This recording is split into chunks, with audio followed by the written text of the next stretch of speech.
Welcome.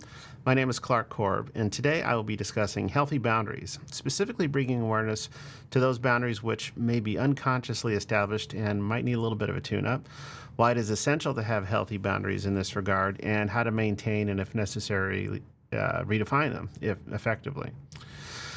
So, why would this be useful? Well, if you've ever felt a negative emotion, such as maybe being resentful or like someone has taken advantage of you, perhaps you don't feel like you've been participating at work or in social circumstances on your own terms, that you're appeasing others or compromising your own values or needs. Often, this can lead to feeling devalued, or maybe like someone's trying to put you in a box, disrespecting you for who you really were. This can be particularly common if you've known a person or a group of people for a while and they have some sort of expectation of who you were years ago, maybe in childhood, from school, or with ex relationships, those sorts of things. Maybe you felt yourself depleted more than usual, so drained by energy vampires, so to speak, or subjected to psychic attacks. Also, if you're a little more empathic, you might feel circumstances where you're overwhelmed or overloaded from others' emotions or energies, and it just feels like too much to kind of leave the house. You just won't want to be around anyone. Or there may be the case where have you ever had somebody or something living rent-free, occupying rent-free space in your head? I think it's kind of a funny saying we have for that. Well, what that is you're definitely leaking energy, you're bleeding energy. And if you've felt any one of these scenarios, then you've likely had a compromise to a boundary that you may not even be aware that you've had. And so what we're going to discuss today is how to bring awareness to those, refine them, and maintain them in a way that supports you. So what are boundaries? For the purposes of this discussion, I'm going to define boundaries as limits defining acceptable behavior or use of resources. And there are a gazillion different types of boundaries we're all plenty familiar with. Visible, obvious examples like geopolitical boundaries, national borders, governmental boundaries, we have laws and regulations. For professional boundaries, we have standards of ethical conduct. There are time boundaries that we honor, meeting a calendar or certain appointment times. Today, I'm going to focus on those boundaries which are more subtle and pervasive than you may necessarily be consciously aware of. And often these are negotiated arbitrarily and, in many cases, unconsciously. With awareness around this, you can redefine for yourself more desirable boundaries consciously to great benefit. So these types of boundaries tend to be interpersonal, where you're dealing with other relationships. And then there are the internal boundaries. I think these are the most difficult to be aware of all, because we don't recognize that they're often being compromised or being at least approached almost nonstop until you train yourself accordingly. So this involves the self-talk, also keeping promises to yourself, and monitoring your own energetic state. But oftentimes we'll kind of plod through the day and not necessarily be aware of what our energetic state is. So how does this relate to boundaries with these interpersonal and internal states? Well, if you set up a discipline and a practice of defining and maintaining boundaries here, you can avoid a lot of those earlier conditions that I mentioned, which are depleting. It bleeds your energy, you're leaking energy, you're not feeling your best. And it's particularly important for people that are more empathic or caregivers, where you're often helping other people. It can feel like you're giving so much. In my practice, people often ask me, how do you not feel exhausted at the end of the day? Not just because I'm doing physical body work, but because people come in with all sorts of stuff, their energy. And the short answer is, I don't take any of it on. And we'll talk about how you do that. It's possible to be empathic and to feel into someone's process or be supportive, shining your light to them without taking on their energy. It's extremely possible to do. And you don't lose any sensitivity for their process or what's going on. If you don't take their energy on, you're even more effective at doing so. For everyone in general, this tends to lead to more improved productivity, efficiency in your workplace and your tasks, and resilience. The video I did a little while back on resilience. The better you're able to manage your energy and your internal and interpersonal boundaries, you have far less to have to recover from in that sense. I also believe this goes a long way to developing your own personal agency. When you recognize your boundaries, this is you're acting from independent choice and from action.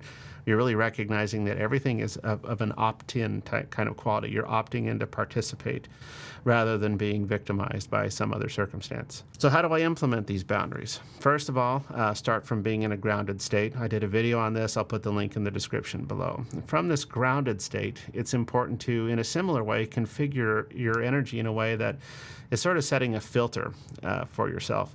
Again, this isn't all of the story, but it's a great start. So one of my mentors used the visualization of this two-way mirror type of bubble. And I love that one because just as we've seen in the movies and detective interrogation rooms, a two-way mirror lets light shine out one way. So in other words, the people observing a questioned witness can see what's going on, but the people on the other side of the mirror have that light reflected back. They're not able to see the other way. So in this regard, if you have this two-way mirror kind of bubble that you envision around yourself, your light can still shine out, but the energy that others bring to you is really reflected back to them. So if it's an attractive energy they bring that feels good, that energy is reflected back. You're kind of getting a passive helper in that sense. And if there's a repulsive energy that comes toward you, that energy is repelled. And you don't have to necessarily do anything. Energetically, this really, it's not a matter of saying or thinking the right things with this. It's really having just an energetic support like the grounding does. It biases you to be a little bit more neutral and not take on as much. Another analogy with that is having like this golden net, like you would often have for a screen door, or having a golden screen around you that lets your light shine out, but if moths were to come in, it hit the golden net and fall away, so that the light stays protected. So these are just, again, kind of an energetic initial bias. Once you're grounded, you have this bubble. Again, it's a great thing to sort of reestablish when you start the day, when you leave the house, when you enter your office or workplace or a social event, whatnot. Just, ground yourself, recalling this energetic bubble. The work doesn't stop there.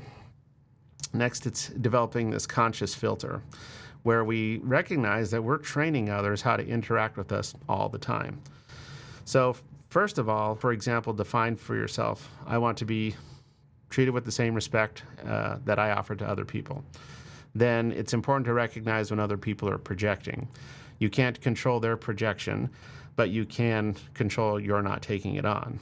And taking on other people's stuff is so easy to do, especially if we feel like we have to please. If you are a person who's been in service or have a heart to be of service, you find it often that you have to cater to or appease others, and that's not a healthy place to come from. Everyone can easily be an armchair quarterback. We're familiar with that term, where it's easy to be critical of other people, especially when that criticism is coming from an unsolicited source and often someone who doesn't have the experience or expertise of the very thing they're criticizing. Don't just take my word for it. This is something I've observed over the years, but the most critical people tend to be the ones who have the greatest sense of inadequacy or failure, maybe jealousy of someone else's success.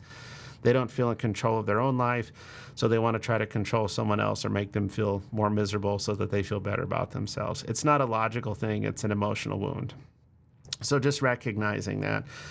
If you're grounded in something that you feel solid about, in your own truth, that you don't have to make someone wrong about their truth. And people that are connected to that have that sense. It's very different from making someone else wrong to stand in your truth.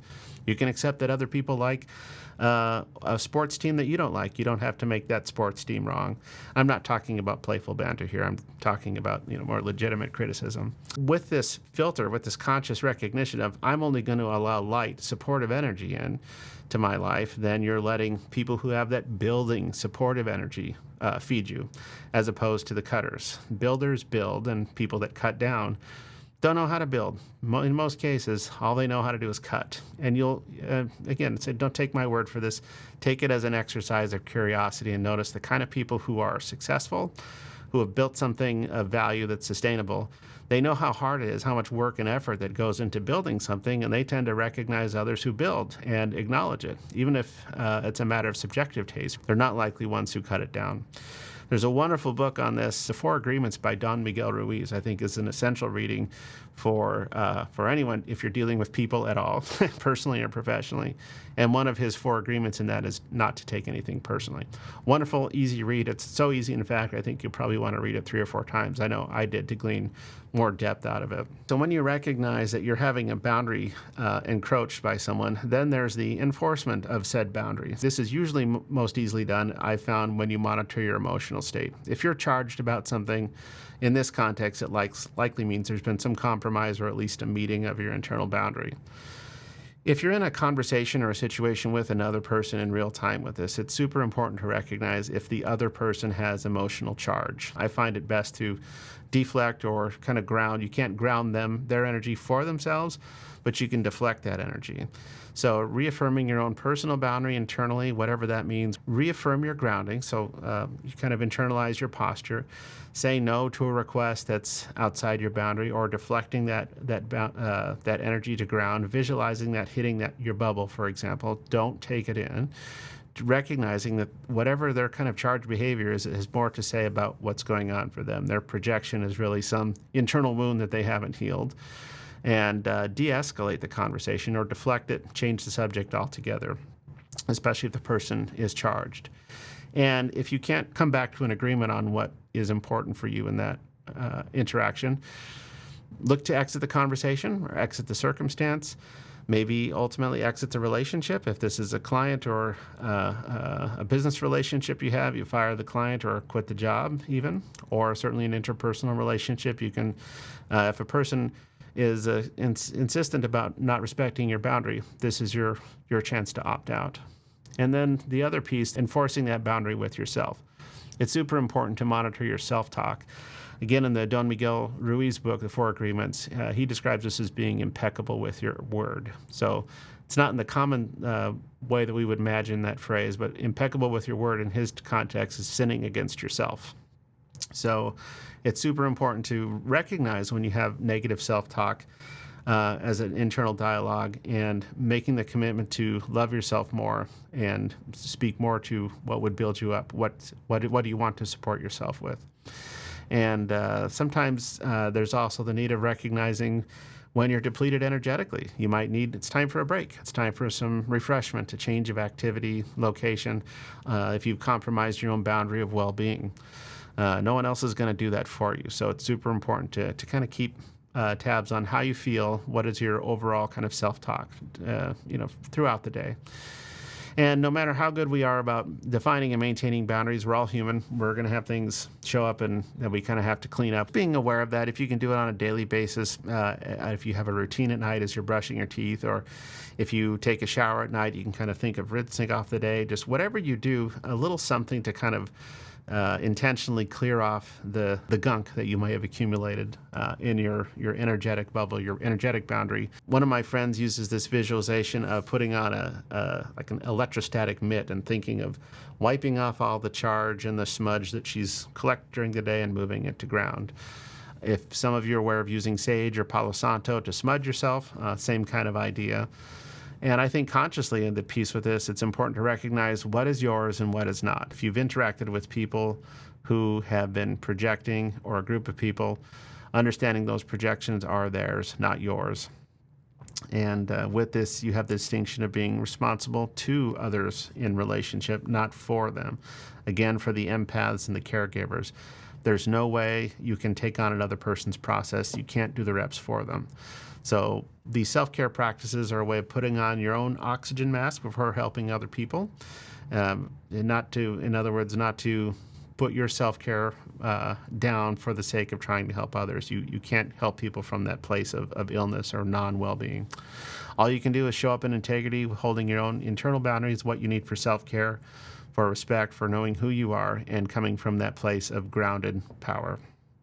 I'd love to know what about this resonates with you. Let me know in the comments below. And if you found any value in what I've discussed today, I would certainly appreciate your giving this video a like and clicking on the subscribe button with notifications turned on to avoid missing future posts. Also, if you know of anyone who may appreciate what I've shared here, please forward this video to them. These small actions take only a second, cost nothing, and it really helps support the channel's growth. Thank you so much for watching, and have a powerful week.